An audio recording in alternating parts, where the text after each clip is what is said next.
Hi mga ka-field trip, day 2 na tayo. Tara, samahan niyo ako. Ito tayo ngayon sa Eagle Stairs. Bababa muna tayo mga ka-field trip. Check tayo ng mga kainan natin. Kasi maraming kainan dito mga ka-field trip. Pero dito kami kumain sa Pamana. Okay mga ka-field trip, tara. Pasok na tayo. Ayun na mga ka-field trip. O-order na tayo dito mga ka-field trip. At syempre mga ka-field trip, nagpagawa ko ng tsokolate. Ayan mga ka-field trip oh. Sarap ng tsokolate nila mga ka-field trip. Ayan mga ka-field trip. Trinay ko rin nga yung makanini yung maghalo-halo mga ka-field trip. Okay mga ka-field trip. Sarap lang.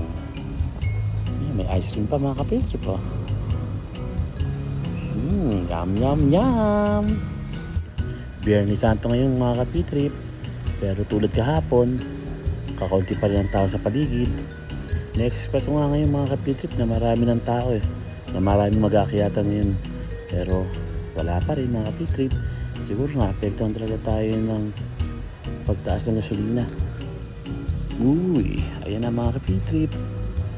Bango kaya ng amoy ng tsokolate na ito mga ka-field trip. Ayun o, nangingiti-ngiti pa ako Medyo nahiya kasi ako dyan mga ka-field trip. Kasi alam ni kuya na binibidyo kami ng bebep ko. Uy, Rapsa. Try nyo ito mga ka-field trip pag napunta kayo dito sa Pamana, dito lang yan sa Baguio. Ayun na mga ka-field trip, done na. At ayun na rin ating pagkain. Kangkong, Rapsa.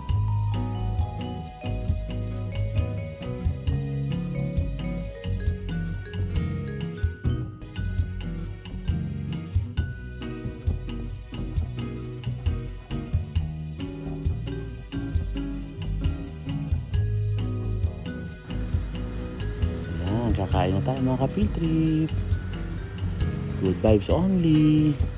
Love kayo ni Kuya Phil.